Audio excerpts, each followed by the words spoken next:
অপরদিকে নাগরাজ হীরকের ঘুম ভেঙে যায় এক দুঃস্বপ্নে। এ কেমন স্বপ্ন সৃষ্টিকর্তা! আমি দেখলাম আমার মোহিনী খুব বিপদে আছে, কিন্তু আমি তার মুখটি ভালোভাবে দেখতে পারলাম না। হে বিধাতা, তুমি আমার নাগরানীকে ভালো রেখো, আমার নাগরানীকে তুমি সুস্থ রেখো, তাকে যেন আমি খুব শীঘ্রই খুঁজে পাই। হীরক আপন মনে নিজের ঘরের মধ্যে বলতে থাকে, এভাবে খড়ের গাদায় সুচ খুঁজলে লাভ হবে না। এত বড় পৃথিবীতে মোহিনী কোথায় আছে সেটা খুঁজতে হলে আমাকে পৃথিবীর সর্পদেবীর সাহায্য নিতে হবে। মোহিনী যেহেতু পৃথিবীতে জন্ম নিয়েছে, সেহেতু পৃথিবীর সর্পরাজ্যই পারে আমাকে সাহায্য করতে। মোহিনী আহত অবস্থায় হঠাৎ দেখতে পায় দ্বাররক্ষী কামিনী দেওয়ার সেই উজ্জ্বল দণ্ডটি পড়ে আছে মাটিতে। মোহিনী যখনই দণ্ডটির উপরে হাত দেয় তখনই বস্তুটি জ্বলজ্বল করতে থাকে এবং দণ্ডটি থেকে বিজলি রশ্মি উৎপন্ন হতে থাকে, আর বস্তুটি থেকে মোহিনীর শরীরে একটি কবজের সৃষ্টি হয়। তখনও সেই দণ্ড থেকে আওয়াজ আসতে থাকে। সেই জাদুদণ্ড বলে ওঠে, আমি দ্বাররক্ষী কামিনীর জাদুদণ্ড, যে আমাকে উপহার হিসেবে পাবে তার যে কোনো একটা ইচ্ছা আমি পূরণ করব। বলো মোহিনী, কি তোমার ইচ্ছা? মোহিনী অবাক হয়ে বলতে থাকে, হে জাদুদণ্ড, তুমি আমার ইচ্ছা পূরণ করতে চাও, তাহলে এই অক্টোপাসকে হত্যা করে আমার বন্ধু মৎস্যকুমার মিটকে তুমি ফিরিয়ে দাও। এটা অসম্ভব। আমি অক্টোপাসকে আটকাতে পারবো, কিন্তু তাকে হত্যা করতে পারবো না, কারণ অক্টোপাস বরপ্রাপ্ত। তাকে মৎস্য এবং পৃথিবীর লোকের কেউ হত্যা করতে পারবে না। তবে অক্টোপাসকে আপনি হত্যা করতে পারলে আমি অবশ্যই আপনার বন্ধু মৎস্যকুমার মিনকে ফিরিয়ে আনতে পারবো। তবে তাই হোক জাদুদণ্ড, আপনি অক্টোপাসকে আটকানোর চেষ্টা করুন, আর আমি তাকে পরলোক পাঠানোর ব্যবস্থা করছি। তখন সেখানে অক্টোপাস চলে আসে। সাথে সাথে জাদুদণ্ড বিজলি রূপ ধারণ করে। জাদুদণ্ড বিজলি রূপে অক্টোপাসকে আটকাতে চেষ্টা করে। তখনই অক্টোপাস বলে ওঠে, কে তুমি বালিকা?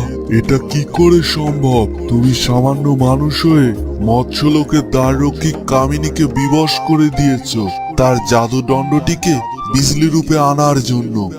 তবে তুমি চিন্তা করো না, জাদুদণ্ড আমাকে আটকাতে পারবে, মারতে পারবে না এ পৃথিবীর সামান্য মানুষ। দুষ্টু অক্টোপাস, তুমি কি নিশ্চিত আমি এই পৃথিবীর মানুষ? সত্যি তোমার শক্তি আছে, কিন্তু তুমি বড্ড বোকা গো। এবার বুঝতে পারবে সামান্য পৃথিবীর মানুষ কি করতে পারে। অন্যদিকে কালনাগিনী দক্ষিণের বড় ঘরটা পেয়ে নরম বিছানা পেয়ে আরামে ঘুমাতে থাকে। ঘুমের মধ্যে স্বপ্নে কালনাগিনী তার কালনাগকে দেখে। একটা নির্জন জায়গায় কালনাগ বলছে, কালনাগিনী, কালনাগিনী, বাঁচাও আমাকে। মোহিনী আমাকে শেষ করে দিয়েছে, তোমার আমার সুখের সংসার ধ্বংস করে দিয়েছে। বাঁচাও আমাকে কালনাগিনী, বাঁচাও আমাকে। এটি দেখে কালনাগিনীর ঘুম ভেঙে যায়, আর সে বলতে থাকে, আমি তোকে ছাড়বো না। তোর জন্য আজ আমি আমার কালনাগের থেকে এত দূরে। তোর জন্য আমি সব হারিয়েছি। আমিও তোর নাগরাজকে তোর থেকে কেড়ে নেব। কিছুতেই তোকে সুখী হতে দেব না। আমিও কালনাগিনী। এই বলে সে হঠাৎ করে হেসে ওঠে। অন্যদিকে বাবুরাম সাপুরের কঠোর তপস্যায় মগ্ন হয়। তার এই কঠিন তপস্যায় সন্তুষ্ট হয়ে ভূতগুরু দেখা দেন। বিকট শব্দ করে ভূতগুরু প্রকট হন। ভূতের এই ভয়াবহ রূপ দেখে বাবুরাম সাপুরে খুব ভয় পেয়ে যায়। ভয় পাস না বাবুরাম সাপুরে, কোথা যাস বাপুরে? শেষ অব্দি ভূতের রাজ্যে এসে পড়তে হলো তোকে। তুই যা তপস্যা করছিলি, আমি সেই ভূত গরু কটমট। ভূতগুরুকে কটমটতে দেখে বাবুরাম সাপুরে বলে ওঠে, ধন্য আমি ধন্য ভূতগুরু কটমট, আপনার জন্য বহুকাল যাবত আপনার দর্শন করার জন্য কঠোর তপস্যায় মগ্ন হয়েছিলাম আমি। আজ মনে হয় আমার তপস্যা পূরণ হবে। আমি কি আপনাকে সন্তুষ্ট করতে পেরেছি ভূতগুরু কটমট? আমি তোর তপস্যায় সন্তুষ্ট হয়েছি রে বাবুরাম। আমি তোর সাধনার ফল তোকে অবশ্যই দিব। তোর মনের ইচ্ছা বল, কি চাস আমার কাছে? কি জন্য এত কঠোর তপস্যায় তুই মগ্ন হয়েছিলি? ভূতগুরু কটমট, আমি চাই আপনি আমার পৃথিবীর সব থেকে শক্তিশালী করে তুলুন, যেন আমাকে কেউ মারতে না পারে। আমি যেন অমর হতে পারি। আমার স্বর্গমর্ত পাতাল সব আমি যেন আমার পায়ের নিচে রাখতে পারি। আমার সব শত্রুকে আমি যেন এক নিমিষে বধ করে ফেলতে পারি। ওরে বাবা রে বাবা, এত কিছু একবারে? আমাদের ভূত রাজ্যের এত বাজেট নেই রে যে তোকে সব খুলে দিয়ে দিব। করোনা ভাইরাসের সময় স্বর্গের দ্বার আমাদের জন্যই বন্ধ হয়ে গেছে, আর তোকে কিনা আমি দেব স্বর্গরাজ্য। আর এখন তো শীতকাল, এই ঠান্ডার মধ্যে আমি পাতাল লোকের সাথে কোনো সম্পর্ক রাখি না। পৃথিবীতে কিছু দরকার হলে বল, যা আমার সাধ্যের মধ্যে আছে, নয়তো আমি গেলুম। তোর আকাশ সমান কথা শুনে আমার শরীরে জ্বর জ্বর করছে। ভূতের কথা শুনে বাবুরাম সাপুড়ে মনে মনে বলতে থাকে, না না, এত লোভ করা যাবে না। যে উদ্দেশ্যে সাধনা করেছি সেটা আগে পূরণ করতে হবে। এতকাল সাধনা থেকে ভুলেই গেছি আমার কি উদ্দেশ্য ছিল। অন্যদিকে জমিদার মশাই তার বড় রানীর কাছে গেলেন। বড় রানীকে বলে উঠলেন, তুমি না বড্ড বাড়াবাড়ি করছো বড় রানী। কদিন পর রাজ্যের দায়ভার আমার পুত্র নেবে। তোমার কন্যাকে ভালো কোনো পাত্র দেখে বিয়ে দিয়ে দেব। তাহলে আমার পুত্রকে ওই ঘর থেকে কেন তুমি বের করে দিলে? ওই ঘরটা আমার কন্যার খুব পছন্দ হয়েছে, তাই আমি ওকে বলেছি সে থাকবে। এই নিয়ে আমি আর কোনো কথা বাড়াতে চাই না জমিদার মশাই। অনেক রাত হয়েছে, আমাদের এখন ঘুমানো উচিত। এসব কথা কাটাকাটি করতে করতে বড় রানী এবং জমিদার সেখান থেকে চলে যায়। ছোট বউ পাশ থেকে বড় রানী এবং মহারাজের কথাগুলো শুনতে পায়। তখন সে আপন মনে বলে ওঠে, এই তো লেগেছে আগুন জমিদার মশাই আর বড় রানীর মাঝে। এই সুযোগই আমাকে কাজে লাগাতে হবে। আগুনে কি করে ঘি ঢালতে হয় সেই ব্যবস্থাই আমি করব। ও বড় বউ করতেন না আপনি? দেখুন এবার কি করে আমি আপনার প্রিয় হয়ে উঠি আর এই রাজ্য দখল করি। এই রাজ্য শুধুই আমার, তাই তো এই বড় জমিদারকে আমি বিবাহ করেছি। অন্যদিকে মোহিনী আর অক্টোপাসের মধ্যে যুদ্ধ শুরু হয়ে যায়। মোহিনী তার মুখ থেকে বিষাক্ত তরল ছুঁড়ে দেয় অক্টোপাসের দিকে। বিষাক্ত তরল ছুঁড়ে দিতেই অক্টোপাসের শরীর ছটফট করতে থাকে। তখনই অক্টোপাস বলে ওঠে, কে তুমি? কে তুমি? তুমি কি করে এই বিষ আমাকে দিলে? এই বিষাক্ত তরল তোমার কাছে কি করে আসলো? এই বিষ সাধারণ কোনো মানুষের কাছে আসা তো সম্ভব না। এই পৃথিবীর আমি কেউ নই, আমি হলাম নাগরানী। এখন তোমার বরদান অনুযায়ী তোমার শাস্তি ভোগ করতে হবে। এই বলে মোহিনী নিজের সাপ রূপে ফিরে আসে। এটি দেখে অক্টোপাস খুব অবাক হয় এবং ভয়ে পালাতে থাকে। তখন ওই জাদুর দণ্ড তাকে আটকে ফেলে। পালিয়ে যাবে কোথায় দুষ্ট অক্টোপাস? তোর মৃত্যু আমার হাতেই হবে। এবার তোর মরার জন্য সময় গুনতে থাক। এই বলে মোহিনী দুষ্টু অক্টোপাসকে তার বিষাক্ত নীল বিষ প্রয়োগ করে। এই কঠিন বিষ প্রয়োগের ফলে অক্টোপাস ছটফট করতে থাকে। কঠিন বিষ প্রয়োগে অক্টোপাস সেখানে অদৃশ্য হয়ে জলের সাথে মিশে যায়। অক্টোপাসের শরীর থেকে একটা উজ্জ্বল পাথর মোহিনীর হাতে আসে অদৃশ্য হয়ে যায়। তখনই জাদুদণ্ড বিজলি রূপে মৎস্যকুমার মিনকে ফিরিয়ে দেয় এবং জাদুদণ্ড মোহিনীর একটা ইচ্ছা পূরণ করে সারা জীবনের জন্য অদৃশ্য হয়ে যায়। তখন ওই মৎস্যকুমার মিন চোখ খোলে এবং মোহিনীকে মুক্ত অবস্থায় দেখে বলে ওঠে, ধন্য মোহিনী, আপনি ধন্য। আপনি এই অসাধ্য সাধন করে দেখিয়েছেন। আপনার বন্ধুত্বের জন্য আমি সত্যি সৌভাগ্যবান মনে করছি নিজেকে। কিন্তু কি করে এই অসাধ্য সাধন করলেন আপনি? সে আপনাকে পরে বলবো, এখন আমাদের সময় নেই, আমাদের শীঘ্রই সামনে আগাতে হবে। অনেক কাজ এখনো বাকি, আপনার রাজ্যের মানুষকে উদ্ধার করতে হবে। এই বলে মোহিনী ও মৎস্যকুমার মিন তাদের গন্তব্যে অগ্রসর হয়। হাত পা গুটিয়ে বসে থাকলে আর চলবে না, আমাকে যে করেই হোক আমার নাগরানীর খোঁজ করতেই হবে। কালকে সকাল হতে না হতেই আমাকে বেরিয়ে পড়তে হবে। এই বলে নাগরাজ হীরক ঘুমিয়ে পড়ে। পরের দিন সকাল হতে না হতেই হীরক রাজমহল থেকে বেরিয়ে পড়ে। কিন্তু কালনাগিনী এটা দেখে ফেলে, আর কালনাগিনী তখন বলতে থাকে, এত সকালে এই গরিবের ছেলেটা যাচ্ছে কোথায়?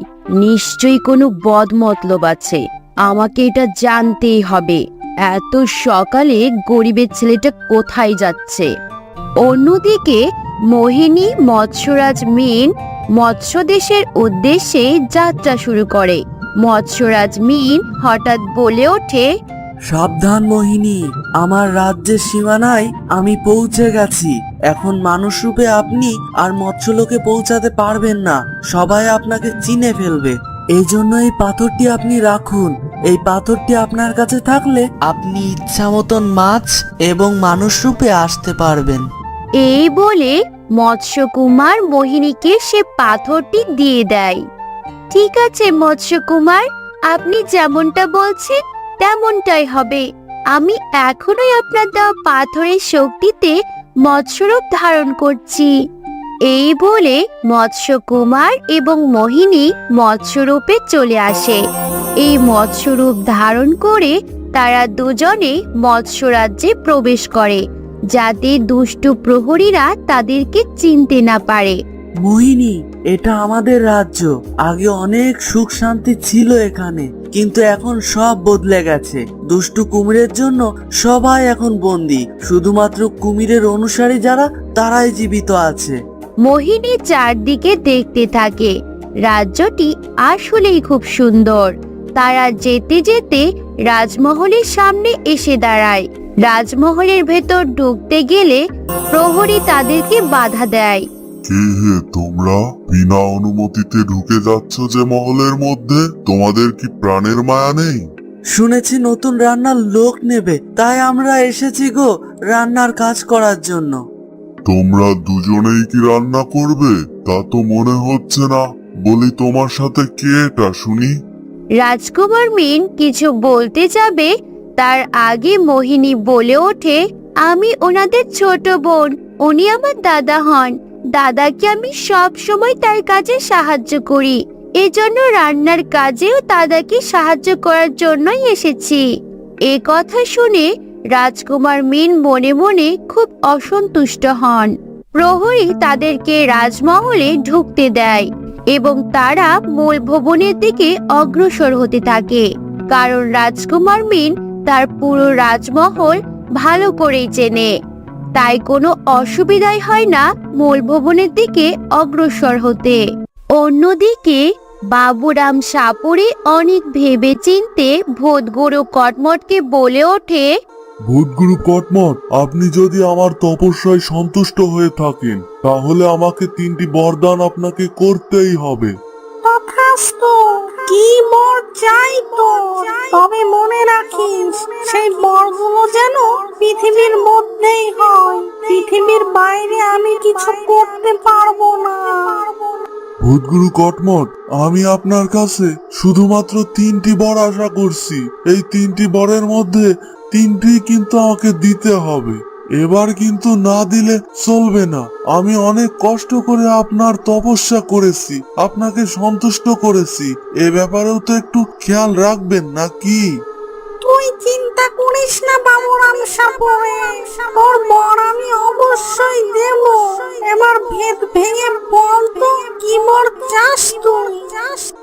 তখন ওই বাবুরাম সাপুড়ে বলে ওঠে, ভূতগুরু কটমট, আমি আমার 3টি বরের মধ্যে প্রথম বর চাই যে আপনি আমাকে একটা জাদু গালিচা দিন। যাতে আমার কোথাও হাঁটা না লাগে, আমি উড়ে উড়ে যেখানে খুশি সেখানে যেতে পারি। জাদুর মতন কাজ করবে আমার জাদুর গালিচা। এতক্ষণ পরে একটা গোছালো কথা বলেছি, তোকে জাদু গালিচাই দিব আমি। এই গালিচার মাধ্যমে তুই যেখানে ইচ্ছা যেতে পারবি, যা বলবি তাই শুনবে এই জাদু গালিচা। তবে দেখিস কারো হাতে যেন না পড়ে। যে একবার জাদু গালিচায় উঠবে, জাদু গালিচা তার কথা মতো চলবে। তখন ওই ভূতগুরু কটমট জাদু গালিচা দিয়ে দেয়। ভূতগুরু কটমট, তবে তাই হোক। জাদু গালিচা আমি আমার সংরক্ষণেই রাখবো, কারো হাতে পড়তে দেব না। এবার শুনুন, আমার দ্বিতীয় বর হচ্ছে শক্তি পাথর। অন্যদিকে হীরক সেই পুরাতন জঙ্গলের মধ্যে প্রবেশ করে।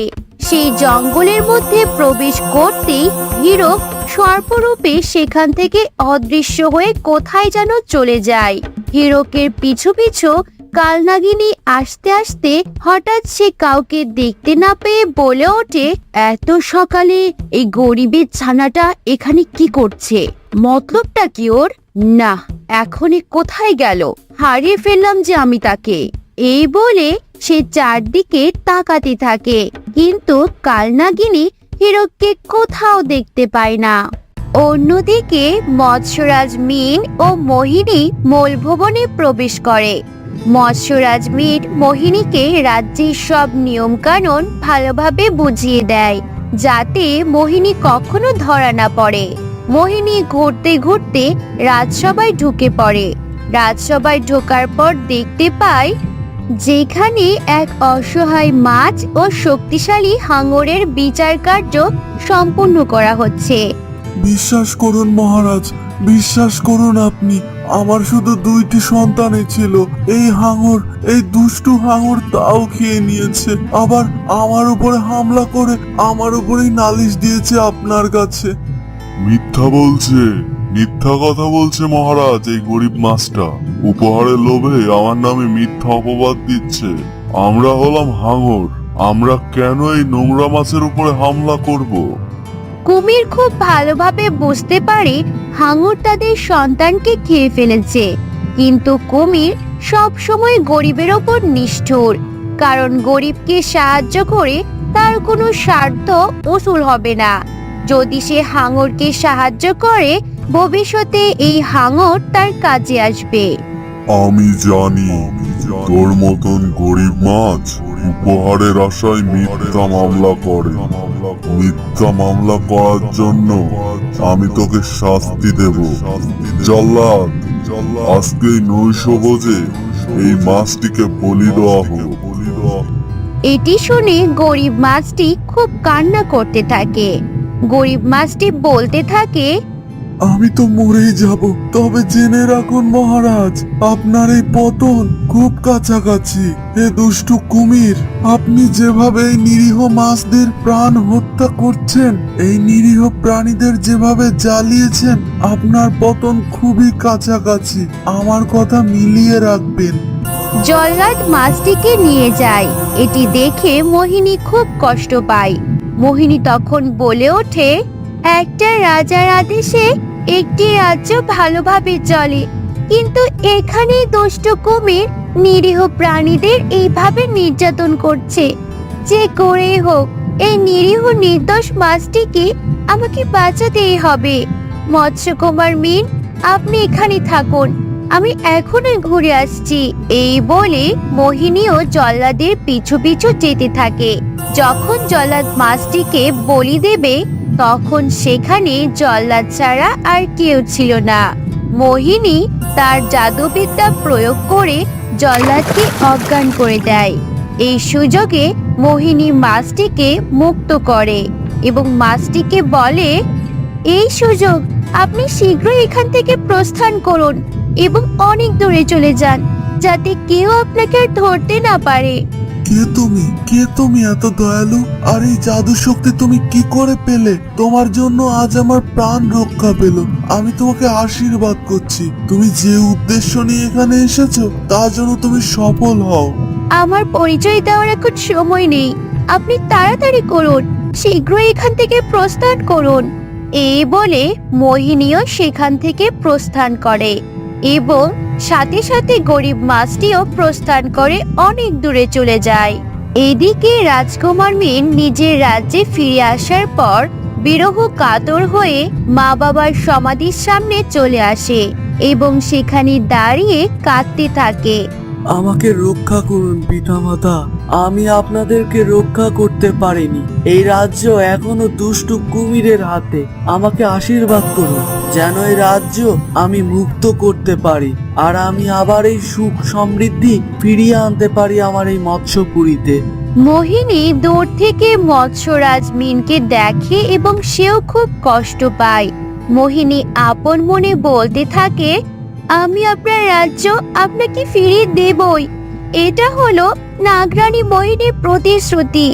এই অসহায় প্রাণীদেরকে আমি উদ্ধার করবই, আর এই দুষ্ট কুমিরের মস্তক আমি যদি ছিন্ন না করতে পারি, আমার নামও মোহিনী নয়। কুমিরকে শেষ করার আগে সৈন্যদলকে আমার হাতের মুঠোয় করতে হবে। এই দুষ্ট হাঙরকেও আমি দেখে নেব।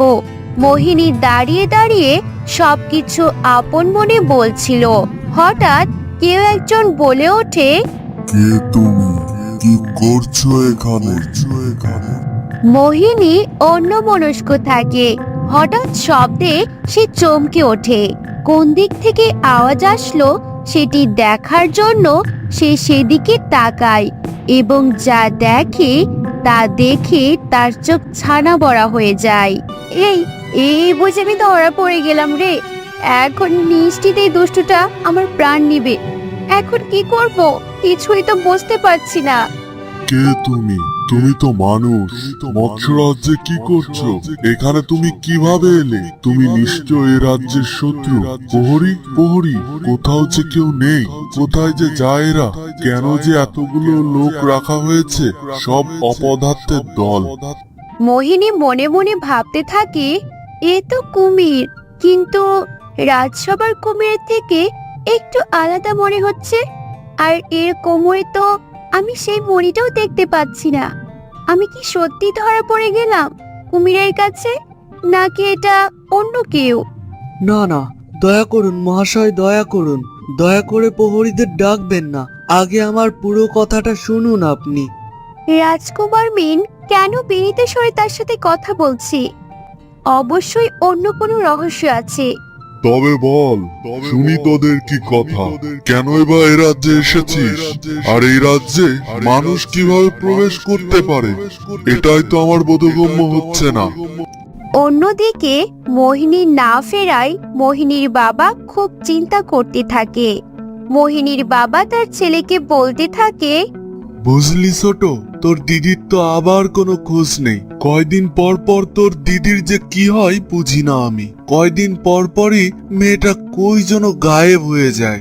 ও তুমি চিন্তা করোনি বাবা, আসবে, গেছে হয়তো কোথাও। সেই সাপুরে গুরু রাস্তা নাই হয়তো বা আছে। আগে তো এমন করতো না দিদি। তোমাকে সাপে কাটার পর থেকেই দিদি কেমন যেন একটু চিন্তিত থাকে। আমার তো এটাই মনে হয়। না রে ছোট, মেয়েটার যেন ঘরেতে মনই টেকে না।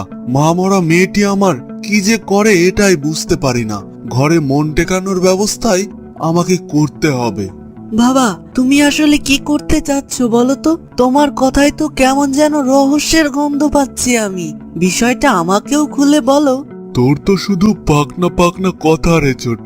আমাকে এবার মোহিনীকে বিয়ে দিতে হবে, তাহলে দেখবি ঠিকই ঘরে মন টিকবে। এটাই একমাত্র উপায়। দিদিকে না জানিয়ে করোনি বাবা, আবার দেখবা কোথায় চলে যাবে। দিদির কখন যে কি মনে হয় সেটাই বোঝা বড় দায়। খুব চিন্তা হয় রে ছোট এই মেয়েটিকে নিয়ে। কি যে করি যদি কোনো বিপদ হয়। এছাড়া আর তো কোনো উপায় নেই রে মোহিনীকে ঘরে রাখার। বাবা, দিদি আমার খুবই বুদ্ধিমতী, ও তো সব পারে। দেখবে ঠিকই ফিরে আসবে, তুমি এত চিন্তা করো না তো বাবা। অন্যদিকে কালনাগিনী তার আসল রূপে ফিরে আসে এবং কালনাগিনী নাগরাজ হীরককে সারা বন খোঁজার উদ্দেশ্যে বের হয়। হঠাৎ সে একটা জায়গায় থমকে দাঁড়ায় আর সে বলতে থাকে, সাত সকালে এই গরিবের ছানার মুখ দেখায় সারা দিনটা আমার বৃথা গেল। কোথায় যে ভূতের মতো অদৃশ্য হয়ে গেল এটাই বুঝতে পারলাম না। আমাকে আরো সাবধান হতে হবে। এরপর থেকে এই গরিবের ছানাটাকে আমার চোখে চোখে রাখতে হবে। গরিবের ছানার জন্য এত সকালে আমার এত পরিশ্রম করতে হলো, এটার সত্য আমি তুলবই। আমিও কালনাগিনী। অপরদিকে মোহিনী ভয়ে ভয়ে কুমিরের দিকে তাকিয়ে থাকে। তখন ওই মৎস্যরাজ মিন কুমিরের এত কাছে চলে আসে এবং মৎস্যরাজ মিন সব ঘটনা একে একে কুমিরকে বলতে থাকে। এই বোকা মৎস্যরাজ কেন আমাদের সব পরিকল্পনায় কুমিরকে বলছে? যদি কুমিরটিও দুষ্ট হয়ে থাকে ওই কুমিরের মতো, তাহলে তো আমাদের সব পরিকল্পনা ভেস্তে যাবে। ও, এবার বুঝতে পারলাম তোমরা দুজনে আমার দুষ্টু সৎ ভাইকে শাস্তি দিতে এসেছো। ভালোই করেছো। আমিও ধর্মের পথে চলি। সবাই হয়তো আমাকে বলবে আমি ঘরের শত্রু বিভীষণ, কিন্তু আমার ধর্ম গরিবদের অত্যাচার করতে শেখায় না। আমি এটা কখনোই সমর্থন করব না। তারপর আজ রাজসভায় যা হলো, গরিব মাছটির সাথে না জানি এমন ঘটনা আরো কতদিন ঘটতে থাকবে। এসব কথা শুনে মোহিনী যেন হাঁপ ছেড়ে বাঁচে।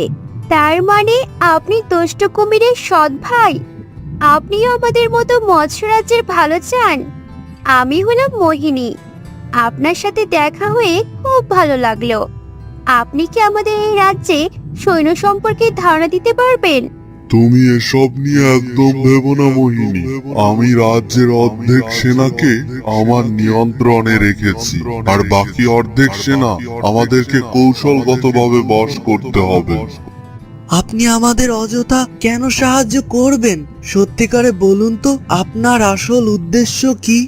অন্যদিকে বাবুরাম সাপুড়ে ভূতগুরু কটমটকে বলেন, ভূতগুরু কটমট আমাকে একটা শক্তি পাথর দেবেন, যা দিয়ে আমি সবকিছু জয় করতে পারবো। এই শক্তি পাথরের সব থাকবে জাদু শক্তি ভরপুর। তুই এত জাদু শক্তি নিয়ে কি করবি রে শুনি? তোর যে চাওয়ার কোনো শেষ নেই। এত লোভ করিস নে বাবুরাম সাপুরে, এজন্য একদিন তুই মারা পড়বি। না না সাপুরে গুরু, এসব কথা বললে আমি শুনছি নে। খুব কষ্ট করে আপনার সাধনা করেছি, এখন আপনাকে আমার এই বর দিতেই হবে। আচ্ছা ঠিক আছে ঠিক আছে, বলতো জাদু শক্তিটা দিয়ে তুই কি করবি? তোর মতলব তো আমার সুবিধার লাগছে না রে। তোর মনে মনে কি চক্রান্ত করছিস তুই? এই জাদু শক্তিটা দিয়ে আমি যা চাই তাই যেন পাই, কেউ আমাকে পরাজিত না করতে পারে, আর এর মাধ্যমে আমি যেন বশীকরণ করতে পারি সবাইকে। ওরে বাবারে, এত শক্তি আমি তোকে দিতে পারবো না। তুই একটু শান্ত হ।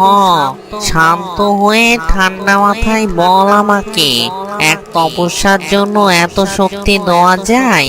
একটু অল্প করে বাজেট কর। ঈদের কেনাকাটার মতো পুরো দোকান ধরে চাইছিস কেন বলতো? তোমার বাজেট এত কম জানলে তোমার সাধনায় আমি করতাম না। তুমি ভূত হয়ে শুধু অল্প অল্প দিতে চাও, একটু বেশি করে দিলে কি এমন ক্ষতি হয়ে যায় তোমার? যত সব বাজেট কম ভূত কোথাকার। তোর এত বড় সাহস, তুই আমাকে অপমান করিস? আমি চললুম, তোর আর কিছুই নেওয়া লাগবে না, অনেক হয়েছে। আমি অল্প বাজেটের ভূত, আর আমি তোকে কিছু দিব না। না না ভূতগুরু, তুমি কোথাও যেও না। হ্যাঁ, আমার ভুল হয়েছে, আমাকে ক্ষমা করে দাও। ভুল করে তোমাকে এত কিছু বলে ফেলেছি। দিন শেষে আমি তো তোমার ভক্ত, আমি তো তোমার এরকম কঠোর সাধনা করেছি নাকি? আচ্ছা ঠিক আছে, আমি তোকে মাফ করে দিলাম। এবার অন্য কিছু বল, আমার সময় নষ্ট করিস না। একেতে অনেক সময় দিয়ে দিয়েছি তোকে, আমাকে আবার আমার ভূত সমাজে ফিরতে হবে। আচ্ছা ভূতগুরু, তাহলে আমাকে এমন কিছু দাও যার মাধ্যমে আমি এই পৃথিবীর কোথায় কি হচ্ছে সব দেখতে পারবো। তুই এমন ভাবে চাপতিস যেন চৈত্র মাসের চেল চলছে, যা চাবি তাই পাবি। ধীরে বাবা ধীরে, একটু গুছিয়ে গুছিয়ে চা না। চৈত্র মাসে সেল ভেবেই একটু দিয়ে দাও না। এত কিপটেমি কেন করো তুমি? ভুলে যেও না, আমি কিন্তু তোমার তপস্যা করেছি। তুমি আমাকে 3টে বর দিতে চেয়েছো। তোর মতো শিষ্য যেন কারো না হয়। কথায় কথায় গুরুকে হুমকি দিস। এই নে তোর শক্তি পাথর ধর। এটা বলে ভূতগুরু সাপুড়েকে শক্তি পাথর দিয়ে দেয়। তবে মনে রাখিস, তুই এই শক্তি পাথর দিয়ে পৃথিবীর কোথায় কি হচ্ছে সব দেখতে পারবি না, সব জানতে পারবি, কিন্তু এটা শুধু পৃথিবীর মধ্যেই কার্যকর হবে। এটা যদি অন্য কারো হাতে পড়ে তাহলে কিন্তু এই শক্তি পাথর তার দাসত্ব গ্রহণ করবে। হ্যাঁ হ্যাঁ ভূতগুরু, এটি আমি নিজের কাছে যত্ন করে রাখবো, অন্য কারো হাতে পড়তে দেব না। কষ্ট করে পেয়েছি তোমার কাছ থেকে, এটা কখনো আমি হাতছাড়া করব? এবার শোনো আমার 3য় বর। অন্যদিকে নাগরাজ হিরো খুঁজতে খুঁজতে পৃথিবীর নাগলোকে পৌঁছে যায়। এই তো পেয়েছি পৃথিবীর নাগলোক। এখানকার নাগরানীর সাহায্যেই আমি আমার মোহিনীকে খুঁজে পাবো। আমাকে এখনই যেতে হবে এই নাগমহলে। এ কি, কোনো কথাবার্তা না বলেই বিনা অনুমতিতে আপনি মহলের মধ্যে প্রবেশ করছেন যে? কে আপনি? আমি কে সেটা তোমার না জানলেও চলবে। এখনই আমার পথ থেকে সরে যাও, আমাকে নাগরানীর সাথে দেখা করতেই হবে। ওরে বাবারে বাবা, নাগরানীর সাথে দেখা করবে? বলি নাগরানীর সাথে দেখা করা এত সহজ? বিনা অনুমতিতে আমি কাউকে প্রবেশ করতে দিই না এই নাগমহলের মধ্যে। নাগরাজ হিরো প্রহরীর কোনো কথা না শুনেই মহলের ভেতরে প্রবেশ করতে যায়। তখনই প্রহরী তাকে আঘাত করে। তুমি জানো আমি কে? তোমার এত বড় দুঃসাহস আমাকে আঘাত করো? আমি হলাম নাগরাজ। এই শোন না, এ নাকি আমাদের নাগরাজ। নাগরাজ মানে কি তুমি জানো? সামান্য মানুষ হয়ে নিজেকে নাগরাজ দাবি করছে। অন্যদিকে মৎস্যকুমার মিনির কথা শুনে কুমির তখন বলে ওঠে, তুমি আমাকে বিশ্বাস করতে পারো। আমার ভাইকে ধর্মের পথে ফিরিয়ে আনা এটাই আমার উদ্দেশ্য। এসব রাজ্যের লোভ লালসা আমার নেই। আমার বাবা আমার ছোট ভাইকে আমার হাতে তুলে দিয়েছিল তাকে দেখাশোনা করার জন্য। যখনই আমার বাবা স্বর্গ থেকে দেখবে যে আমি তার দায়িত্ব পালন করতে পারিনি, তিনি খুবই কষ্ট পাবেন। আমরা আপনাকে বিশ্বাস করব ঠিকই, যদি আপনি সৈন্যমহলের দিকে আমাদেরকে নিয়ে যান, তাহলে আমাদের বিশ্বাস আপনি অর্জন করতে পারবেন, আর আপনার উদ্দেশ্য পূরণে আমরা সহায়তা করব। মোহিনী, জমিন ও কুমির সৈন্যমহলের দিকে অগ্রসর হতে থাকে। সৈন্যমহলের দিকে আগাবে, তখন ওই মৎস্যরাজ মিনকে একজন ডেকে ওঠে। তখন ওই মৎস্যরাজ মিন সেখানে থমকে দাঁড়ায়। মৎস্যরাজ মিন তখন এদিক ওদিক দেখতে থাকে। তখনই তার সামনে জেলিফিশ চলে আসে। মৎস্যরাজ মিন, আপনি আবার আমাদের এই মৎস্য রাজ্যে ফিরে এসেছেন। মৎস্যরাজ মিন, আপনি এতদিন কোথায় ছিলেন? আমি ছিলাম আপনাদেরই আশেপাশে। আপনি এতদিন কোথায় ছিলেন? আমি তো ভাবতেও পারিনি আপনার সাথে পুনরায় দেখা হবে। আপনার মা বাবার সাথে আমার পুরো পরিবারকেও দুষ্ট কুমির হত্যা করেছে। আমি এখন প্রহরীর ছদ্মবেশে আছি। দুষ্ট কুমির জানতে পারলে আমাকেও হত্যা করবে। মোহিনী, ইনি হলেন জেলিফিশ। এনার বাবা আমাদের বিশ্বস্ত গুপ্তচর ছিলেন। জেলিফিশ, মোহিনী আমার ভালো বন্ধু, তার জন্যই আমি এখনো বেঁচে আছি আপনাদের মাঝে। মোহিনী, আপনাকে ধন্যবাদ আমাদের মৎস্যকুমার মিনকে রক্ষা করার জন্য। কিন্তু আপনাদের সাথে দুষ্ট কুমিরের ভাই এ কি করছে এখানে? তখন মৎস্যকুমার মিন জেলিফিশকে সব ঘটনা খুলে বলে। অপরদিকে জমিদারের ছোট বউ ষড়যন্ত্র করতে থাকে। জমিদার মহলে ছোট বউ বড় বউয়ের বিরুদ্ধে জমিদারের কান ভাঙাতে থাকে। আমি আপনাকে আগেই বলেছিলাম বড় বউ সুবিধের না, আপনার ওপরে জমিদারিত্ব করতে চাই, কিন্তু আপনি কখনোই আমার কথা বিশ্বাস করেননি। না না ছোট বউ, কি বলছো এসব? হয়তো তোমার কোথাও ভুল হচ্ছে। বড় বউ খুব সাদাসিধে মানুষ, তার নামে এসব কি যা তা বলছো তুমি? রাখুন তো আপনি সাদাসিধে। আপনি সাদাসিধে মানুষ, এই জন্য বড় বউয়ের চক্রান্ত বুঝতে পারছেন না। বড় বউ আসলে গভীর জলের মাছ। কি মাছ? তাহলে ডাঙায় কি করছে? আপনি যাই বলুন না কেন, আপনি নিতান্ত সাদাসিধে। আপনি বলুন তো, বড় বউ যদি আপনার উপরে জমিদারিত্ব নাই করতে চাইবে, তাহলে আপনি একটি ছেলেকে নিয়ে আসার পর বড় বউ একটি মেয়েকে নিয়ে আসবে কেন? তা তুমি ঠিকই বলেছ, বড় বউ যেন একটু বেশিই বাড়াবাড়ি করছে। এমনকি আপনার আদরের ছেলেটিকেও বড় বউ তেমন দেখতে পারে না। না হলে সে ভালো ঘর থেকে আমাদের রাজপুত্রকে বের করে দেয়। শুধুমাত্র তার মেয়ের জন্য রাজপুত্র মনে কষ্ট দিল। তার পেটে পেটে শুধু হিংসামি। হ্যাঁ হ্যাঁ, তুমি একদম ঠিক কথা বলেছ। আমি এভাবে তো বিষয়টা ভেবে দেখিনি। বড় বউকে আমার এখন থেকে চোখে চোখে রাখতে হবে। অপরদিকে জেলিফিশ বলে ওঠে, এই দুষ্ট কুমিরের বাকি সৈন্যদলকে বশীকরণ করতে হলে দুষ্ট কুমিরের দাঁত প্রয়োজন। আমি এমনই শুনেছিলাম দুষ্ট কুমিরের মুখ থেকে। হ্যাঁ ঠিক আছে জেলিফিশ, কিন্তু এই দাঁত উদ্ধার করা চারটেখানি কথা নয়, এর জন্য অনেক বিপদ আসতে পারে। তাহলে কি করে এই দাঁত উদ্ধার হবে? আমরা সবাই যদি এক হয়ে কাজ করি তাহলে কোনো কিছুই অসম্ভব না। কুমির মহাশয়, আপনি অবশ্যই জানবেন। আপনি বলুন এর কি উপায় আছে? আমাদের পাতাল নগরীতে প্রবেশ করতে হবে। তারপরে সেখানে একটি সরোবর দেখা যাবে।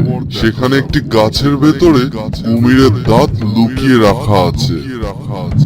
পাতাল নগরী? তবে আমরা দেরি করছি কেন? আমাদের এখনই প্রস্থান করা উচিত। একটু একটু করে অনেক সময় পার হয়ে যাচ্ছে। এই বলে মোহিনী, মৎস্যরাজমিন, জেলিফিশ ও কুমির পাতালপুরের উদ্দেশ্যে যাত্রা শুরু করে। অন্যদিকে বাবুরাম সাপুরে জাদুর শক্তি পাথরটা পেয়ে খুব খুশি। এই নে তাড়াতাড়ি আর একটা বর চেয়ে তুই আমাকে উদ্ধার কর। তোর মতো ভক্তের কাছে আসলে এমনিতেই সময় নষ্ট হয়। যত সব স্বার্থলোভী ভক্ত। দাঁড়াও ভূতগুরু দাঁড়াও, এত তাড়া কিসের তোমার? এত কম বাজেটের ভূতকে কেই বা সাধনা করবে? না, তুই যত না আমার সাধনা করেছিস তার থেকে বেশি আমাকে অপমান করেছিস। তোর মতো এমন স্বার্থলোভী শীর্ষ আমার দরকার নেই। আমি চললাম। না না ভূতগুরু, আমাকে ক্ষমা করে দিন। আমার তৃতীয় বরটি হলো জাদুর হার, যার মাধ্যমে আমি পৃথিবীতে বিরাজমান যে কাউকে বশ করতে পারবো আর আমার ইচ্ছা মতো তাকে চালনা করতে পারবো। তুই কি পাগল হলি নাকি রে? এমন জাদুর হার আবার হয় নাকি যাকে বলবি তাকে বশ করা যায়? কি সব আজগবি কথা বলিস তুই? ও আমি জানতাম। আমি তোমার তপস্যা করেছি, এখন তোমাকে আমার বর দিতেই হবে। না হলে আমি সবাইকে বলে দেব ভূতেদের কোনো শক্তি নেই, এখন তারা শক্তিহীন হয়ে ভিক্ষা করে খায়। তোমার মান সম্মান যদি আমি শেষ না করেছি, আমার নামও বাবুরাম সাপুরে নয়। আচ্ছা, মুশকিলে ফেললি রে তুই। এমন যন্ত্রণার মানুষ তো আমি কোথাও দেখিনি। ভূতেদের নামে মিথ্যা কথা বলে আমাদের ইজ্জত মাঠে মাঠে করে দিবি? এটা আমি কিছুতেই হতে দেব না। তোর এমন কাজ করিস নে রে বাবুরাম সাপুরে। আমি জানতাম এবারও তুমি বস চাইলে ঠিক মতন দেবে না, শুধু অল্প অল্প দিতে চাও তুমি। আমিও কমে ছেড়ে দেওয়ার পাত্র না, এটাই আমার শেষ বর। আমার মনে মনে কি চলছে সেটা তো তুমি কখনোই বুঝতে পারবা না। তোমার ব্যবস্থা আমি করছি ভূতগুরু, আমাকে অল্প অল্প দেওয়া। কিরে বাবুরাম সাপুরে, দুটো কথা বলে যে চুপ হয়ে গেলি, আমাকে কি মনে মনে কিছু বললি? আমার কানে মনে হলো কিছু আসলো, আমি কিন্তু সব বুঝতে পারি। তুমি সাপের মাথা বোঝো, আমার মাথায় কি চলছে আমি নিজেই বুঝতে পারছি না, আবার তুমি বুঝবা? না না ভূতগুরু, আমি আপনাকে কিছু বলিনি, আপনার মনের ভুল। আপনি আমার গুরুদেব, আপনাকে কিছু বলতে পারি? আপনাকে তো আমি সবসময় মাথায় তুলে রাখি। তখনই ভূতগুরু বলে ওঠে, অন্যদিকে নাগরাজ হীরকের এবং প্রহরীর কথোপকথন শুনে নাগরানী ময়ূরী মহল থেকে বের হয় এবং সে কৌতূহলবশত সেখানে চলে আসে। আর নাগরানী ময়ূরী বলতে থাকে, কি ব্যাপার, এখানে এত কিসের কথা হচ্ছে? এটা কি গল্পগুজব করার জায়গা? কি হয়েছে প্রহরী? ক্ষমা ক্ষমা করে দিন মহারানী, কিন্তু এই জ্ঞানহীন মূর্খ লোকটি এসে বলছে সে নাকি আমাদের মহারাজ। বলুন তো একে কি করা যায়? কে তুমি, আর এখানেই বা কি করে প্রবেশ করেছো? তোমার পরিচয় কি? কি উদ্দেশ্যে তুমি এখানে এসেছো? আমি হলাম নাগলোকের নাগরাজ হীরক। আমি বিশেষ প্রয়োজনে এখানকার মহারানীর সাথে দেখা করতে এসেছি, তাকে আমার ভীষণ প্রয়োজন। কি করে বিশ্বাস করব আপনি নাগলোকের নাগরাজ? আর নাগলোকের নাগরাজের এই পৃথিবীতেই বা কি কাজ থাকতে পারে? নাগরানী ময়ূরীর কথা শুনে নাগরাজ হীরক সর্পরূপে চলে আসে। এটি দেখে নাগরানী ময়ূরীর বিশ্বাস করে যে নাগরাজ হীরক সত্য কথা বলছেন। নাগরাজ হীরকের সর্বরূপ দেখে প্রহরী নাগরাজ হীরকের কাছে ক্ষমা চান। অন্যদিকে মোহিনী, মৎস্যকুমার মিন, কুমির ও জেলিফিশ পাতালপুরীতে প্রবেশ করে, কিন্তু পাতালপুরী অন্ধকার থাকার কারণে তারা কিছুতেই সামনে এগোতে পারছিল না। তখন জেলিফিশ বলে ওঠে, চিন্তা করো না তোমরা, আমি আমার আলোয় এই পাতালপুর আলোকিত করে দেব। সেই আলোয় যথেষ্ট হবে আমাদের সামনে এগিয়ে যাওয়ার জন্য। হ্যাঁ হ্যাঁ জেলিফিশ, আমি তো ভুলেই গেছিলাম আপনার নিজস্ব আলোক শক্তি আছে। আপনার এই আলোতেই পাতালপুরী আলোকিত হয়ে যাবে। জেলিফিশ তখন তার নিজের জাদু শক্তি দিয়ে তার আলোয় পাতালপুরীকে আলোকিত করে তোলে। এটি দেখে মোহিনী খুব অবাক হয়। তখন ওই মোহিনী বলতে থাকে, বাহ, কি সুন্দর! আপনার এই শক্তিতে আমরা এখন বাকিটা পথ এগোতে পারবো, আর কোনো চিন্তার কারণ নেই। এবার চলুন সবাই। এই বলে সবাই সামনের দিকে অগ্রসর হতে থাকে। এ কি, এত দরজা আটকানো, আমরা সামনে অগ্রসর হব কি করে? এত বড় দরজা ভাঙাও সম্ভব নয়, এখন কি উপায়? এত চিন্তা করো না মোহিনী, আমার উপরে ভরসা রাখো, আর এর উপায় আমার কাছে আছে। এখনই আমি এই বড় দরজার সমাধান করে দিচ্ছি। তখন কুমিরটি একটি বস্তু বের করে দরজায় লাগায়। দরজায় লাগাতেই সেখানে একটি আলোকরশ্মির সৃষ্টি হয় এবং সেই দরজাটি খুলে যায়। আমাদের সবাইকে খুব তাড়াতাড়ি প্রবেশ করতে হবে, এই দরজা বেশি সময় খোলা থাকবে না। এখনই সবাই এই দরজার মধ্য দিয়ে প্রবেশ করো। কুমিরের কথা শুনে সবাই তাড়াতাড়ি দরজার ভেতরে প্রবেশ করে। দরজার ভেতর প্রবেশ করার সাথে সাথে সেখানে তারা পিচ্ছিল পথের দেখা পায়। তখন ওই মোহিনী বলতে থাকে, এ কি হচ্ছে কুমির মহাশয়? নিচে তো কাটা দেওয়া, আমরা নিচে পড়লে যে সবাই মারা পড়বো। এটা আমাদের চোখের বিভ্রান্ত করার জন্য সৃষ্টি করা হয়েছে। এসব আসলে কিছুই না। কোনো কথা না বলে এই পথ দিয়ে এখনই সবাই অগ্রসর হতে থাকো। পথের মাঝখানে পৌঁছাতে সেখানে একটা ঘূর্ণিপাতের সৃষ্টি হয় এবং সবাই নিচে পৌঁছে যায়। তখনও সবাই বুঝতে পারে এটা চোখকে বিভ্রান্ত করার জন্য সৃষ্টি করা হয়েছে। বাবা বাবা বাবা, আমার রাজ্যে এমন গোপন আস্তানা রয়েছে, কিন্তু আমি এটার কিছুই জানতাম না। এটা কি করে সম্ভব? আমার সৎ ভাই খুবই ধূর্ত। ওর চক্রান্ত বোঝা খুবই কঠিন ব্যাপার। ও এইসব চালাকি সৃষ্টি করেছে যাতে আমাদের সৈন্যদলকে কোনোভাবে বশীকরণ করা না যায়। দুষ্ট কুমির যেমন দুষ্ট, বুদ্ধিও তেমন। এই অত্যাচারী কুমিরকে পরাজিত করা সহজ হবে না। এই কি কুমির মহাশয়, আপনি দাঁড়িয়ে পড়লেন কেন? আমরা কি তবে আমাদের গন্তব্যে পৌঁছে গেছি? কিন্তু আমি তো কোথাও দাঁত দেখতে পাচ্ছি না। কি ব্যাপার, আপনি কিছু বলছেন না কেন? আমি আর এর বেশি দূর যেতে পারবো না। আমার ভাই খুব চালাক। ও একবার যদি বুঝতে পারে তাহলে অনর্থ ঘটে যাবে। সাবধান মোহিনী, বাকিটা পথ আপনাদের খুব সাবধানে আগাতে হবে। আমার ভাইয়ের গুপ্তচর আছে এখানে, ওর নাম সমুদ্র গোড়া। ও যদি একবার বুঝতে পারে আমি আপনাদের সহায়তা করেছি, তাহলে আমি আর আপনাদের পাশে থাকতে পারবো না। তাহলে তো ভীষণ বিপদ হয়ে গেল আমাদের জন্য। আর আমরা বুঝবো কি করে বশীকরণ করার দাঁতটি কোথায় আছে? আপনার সাহায্য ছাড়া কি করে সম্ভব?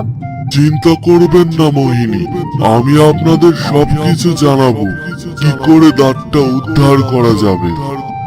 এই বলে কুমিরটি মোহিনীকে দাঁত উদ্ধার করার উপায় বলে দেয়।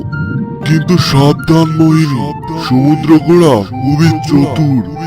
ও যদি একবার বুঝতে পারে, এই খবর কিন্তু আমার ভাইয়ের কাছে পৌঁছাতে সময় লাগবে না।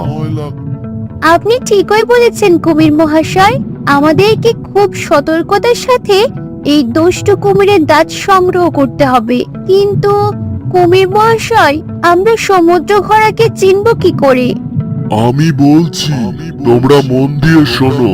ওর ঘাড়ের অংশটা খানিকটা ঘোড়ার মতো, মুখটা হবে সোচালো, আর লেজটা হবে বাঁকানো। তবে আবারও বলছি, এই সমুদ্র ঘোড়া থেকে খুব সাবধান। ওকে কোনো বিশ্বাস নেই। এবার তোমরা সামনের দিকে অগ্রসর হও। কুমির মহাশয়ের কথা অনুযায়ী রাজকুমার মিন ও মোহিনী বাকিটা পথ একাই যেতে থাকে। জেলিফিশ ও কুমির বাহিরে তাদের জন্য অপেক্ষা করতে থাকে। অপরদিকে বাবুরাম সাপুরে, তুই নিজের লোভটাকে একটু সংযত কর। আমি ভূত হলে কি হবে? আমি নীতি নিয়ে চলি। নিজের লোভকে বাড়তে দিস না, তাহলে তোর ক্ষতি হয়ে যাবে। আমি জানতাম এইবারও বর দিতে গিয়ে তুমি কোনো মতলব করবে। একবার শুধু বরটা দাও, তারপরে তোমার ব্যবস্থা আমি করছি। কই গুরুদেব, দিন আমাকে তাড়াতাড়ি বরটা দিন, আর দেরি করবেন না। শোন বাবুরাম সাপুরে, তুই যা চাচ্ছিস আমি মনে করছি না এটা দেওয়া তোর উচিত হবে। তবে হ্যাঁ, তুই যা চেয়েছিস আমি তার কিছুটা অবশ্যই তোকে দিতে পারবো। এই জাদু হার আমি অবশ্যই তোকে দেব, কিন্তু এই হার কিন্তু চিরস্থায়ী হবে না, এটা মনে রাখিস। আপনি কি বলছেন গুরুদেব? আপনার ক্ষমতা এত কম? আপনি কোনোবারই ঠিকঠাক দেননি আমাকে। আমার সাথে শুধু ছলচাতুরি করেছেন। আরে বাবারে, আগে পুরো কথাটা শোন। পৃথিবীর সব সৃষ্টিরই ধ্বংস আছে, এই জাদু হাটটিও একদিন ধ্বংস হবে। তোর লোভ যখন চরম সীমায় পৌঁছে যাবে, তোর দ্বারা যখন পৃথিবী লোকের বাইরের প্রাণীও ক্ষতিগ্রস্ত হবে, সেই পৃথিবী লোকের বাইরের প্রাণীর দ্বারাই এই জাদুহার ধ্বংস হবে। হা হা হা হা হা। পৃথিবী লোকের বাইরে থেকে কেই বা আসবে আমাকে বর্ণনা দেওয়ার জন্য? আপনি যত সব ধান্দাবাজি কথা বলছেন। এই কথা শুনে কটমট কিছুটা রাগান্বিত হয়ে বাবুরাম সাপুরের সামনে তার জাদু শক্তি দিয়ে একটি জাদুর হার প্রদর্শন করে। এই নে তোর জাদুহার, আমি এখন চললুম, অনেক হয়েছে, আর না। এরপর থেকে তোর মুখ যেন আর আমাকে দেখতে না হয়। না না গুরুদেব, আপনি যাবেন না। বলছি যে আপনার এই জাদুহারটি কাজ করবে তো? দেখা গেল আপনি রাগের মাথায় আমাকে নকল হার হাতে ধরিয়ে চলে গেছেন। আপনি যদি একটু পরীক্ষা করে দেখিয়ে দিতেন। তোকে নিয়ে আর পারছি না আমি। তুই আমার উপহারকে নকল বলিস, আমার ক্ষমতাকে তুচ্ছ তাচ্ছিল্য করিস, আমার ক্ষমতার উপরে সন্দেহ করিস তুই। অন্যদিকে নাগরাজ হিরো পৃথিবীলোকের নাগরানীকে সব ঘটনা খুলে বলে, তার কাছে সাহায্য চায়। বুঝতে পারলাম আপনি আপনার নাগরানীর খোঁজে এখানে এসেছেন। আমি চেষ্টা করব আপনি যেন খুব শীঘ্রই আপনার নাগরানীর দেখা পান, কিন্তু নাগরানী মোহিনীকে খোঁজা তো সহজ হবে না। আমি জানি নাগরানী ময়ূরী, তাই তো আমি আপনার শরণাপন্ন হয়েছি। দয়া করে আমাকে নিরাশ করবেন না, অনেক আশা নিয়ে আপনার কাছে এসেছি আমি। নাগরাজ হিরো, আমি বুঝতে পারছি কতটা দুশ্চিন্তায় আপনার দিন কাটছে। আমাকে একটু সময় দিন, আমি যত তাড়াতাড়ি সম্ভব আপনার নাগরানীর সন্ধান আপনাকে দিব। নাগরানী? নাগরানী ময়ূরী? কি করছেন আপনি? আর ইনি কে? অপরিচিত কারো সাথে নাগরানী ময়ূরীর কথা বলার শোভা পায় না। এই আওয়াজটি শুনে নাগরাজ হিরো যেদিক থেকে আওয়াজ আসছিল সেদিকে তাকায় এবং যা দেখে তাতে তার চোখ ছানা বড়া হয়ে যায়। তখন ওই নাগরাজ হিরো বলতে থাকে, না না, কি করে সম্ভব এটা? হয়তো আমি ভুল দেখছি, এটা কখনো হতেই পারে না। অপরদিকে গুরুদেব, আপনি বলেছিলেন এই হাড়ের মধ্যে আমি কাউকে বশীকরণ করতে পারবো, আর সে আমার সব কথা মতো চলবে। কিন্তু গুরুদেব, এমন যদি না হয়, অনেক কষ্ট করে আপনার তপস্যা করেছি, আপনার দেখা পেয়েছি, হাড়টি কাজ না করলে তখন কি হবে? আমি আবার আপনার তপস্যা করতে পারবো না গুরুদেব। আর আমি জানি আপনি আর আমাকে দেখা দিবেন না। বাবুরাম, আচ্ছা মুশকিলে ফেললি রে তুই। কিভাবে যে তুই পরীক্ষা করবি এটাই তো বুঝতে পারছি না। তাড়াতাড়ি বলতো আমাকে। তুই আমার পুরো সময়টা নষ্ট করলি।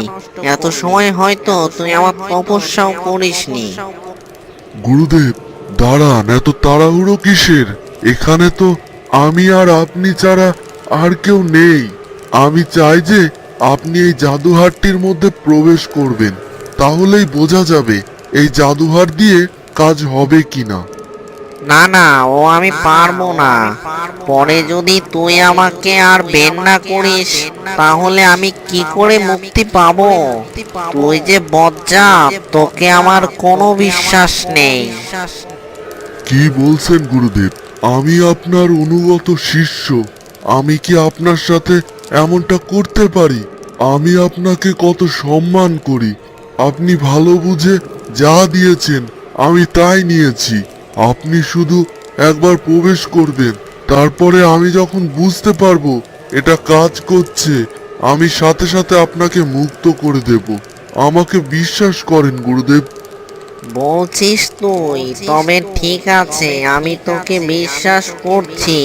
তবে শোন বাবুরাম সাপুরে, ভুলেও কিন্তু বদমতলব করিস না, আমার সাথে বেইমানি করিস না। তাহলে কিন্তু আমার অভিশাপে তুই শেষ হয়ে যাবি। তখন ওই বাবুরাম সাপুড়ে মনে মনে ভাবতে থাকে, একবার প্রবেশ করো না, তারপরে আমি তোমাকে দেখাবো কত ধানে কত চাল। তপস্যা করিয়ে খুব জ্বালিয়েছো, এত সহজে আমি তোমাকে ছেড়ে দেব? আমার নামও বাবুরাম সাপুরে, লোকে বলে কোথা যাস বাপুরে। হা হা হা হা হা। কিরে, তখন থেকে উদাসীন হয়ে মনে মনে কি ভাবছিস তুই? আমার কাছে এত সময় নেই, তাড়াতাড়ি কর, নয়তো আমি চললুম। না না গুরুদেব, যাবেন না, আপনি যাবেন না। নিন, এইবার তাড়াতাড়ি করে এই জাদুহাটটির মধ্যে প্রবেশ করুন। পরীক্ষা করেই আপনাকে ছেড়ে দিব গুরুদেব, আর সবাইকে বলবো আপনি অনেক ক্ষমতার অধিকারী। এই কথা শুনে ভূতগুরু কটমট জাদু হাড়ের মধ্যে প্রবেশ করে। যেই কটমট হাড়ের মধ্যে প্রবেশ করে, অমনি বাবুরাম সাপুড়ে অট্টহাসি দিয়ে হাসতে থাকে। হা হা হা হা হা। অনেক জ্বালিয়েছেন বিচার সিদ্ধ আমার গুরুদেব কটমট, এখন থেকে আমার দাসত্ব হয়ে থাকেন। হা হা হা হা হা। এত কষ্ট করে সাধনা করেছি, আপনাকে এত সহজে ছেড়ে দিব বলে? তুই এটা আমার সাথে করতে পারিস না। তুই ভুলে যাস না আমি তোর গুরুদেব। তাড়াতাড়ি আমাকে মুক্ত কর। আমাকে বলেছিলি তুই তুই আমার সাথে বেইমানি করবি না। ভুলে যাস না কিন্তু আমি তোকে 3টি বর দিয়েছি। আমি না থাকলে এর কিছুই তুই অর্জন করতে পারতি না। হা হা হা হা হা। নিজের মতো প্রলাপ বকা বন্ধ করো। তোমার এই প্রলাপ যেন আমার কর্ণকে শান্তি প্রদান করছে। হা হা হা হা হা। এদিকে মোহিনী ও মৎস্যরাজমিন সামনের দিকে অগ্রসর হতে থাকে। মৎস্যরাজমিন, আমার মনে হয় আমাদের মৎস্যরূপ ধারণ করা উচিত। যদি সমুদ্র ঘোড়া আমাদেরকে দেখে নেয় তাহলে আমরা কথা বলাতে পারবো, কিন্তু এই রূপে থাকলে তা অসম্ভব হয়ে যাবে। হ্যাঁ, আপনি ঠিকই বলেছেন। আমাদের এখনই মৎস্যরূপ ধারণ করা উচিত, আর এই রূপে থাকা ঠিক হবে না। এই বলে মোহিনী ও মৎস্যকুমার বিন মৎস্যরূপ ধারণ করে। তারপর আবার তারা সামনের দিকে অগ্রসর হতে থাকে। কিছু দূর অগ্রসর হওয়ার পর হঠাৎ কোথা থেকে শব্দ ভেসে আসতে থাকে। ওখানে কে? কার এত বড় সাহস এই পাতালপুরী রাজ্যে প্রবেশ করে? কার অনুমতিতে তোমরা এসেছো এখানে? তো বন্ধুরা, মোহিনী কি পারবে দুষ্ট কুমিরের দাঁত উদ্ধার করতে? কি হতে চলেছে এটা জানতে চোখ রাখো নাগকন্যা মোহিনী গল্পের পরের পর্বে। ততক্ষণ সুস্থ থেকো। আজ এই অবধি, দেখা হবে পরের পর্বে। গল্পটি ভালো লেগে থাকলে লাইক, কমেন্ট এবং সাবস্ক্রাইব করে দিও। ধন্যবাদ।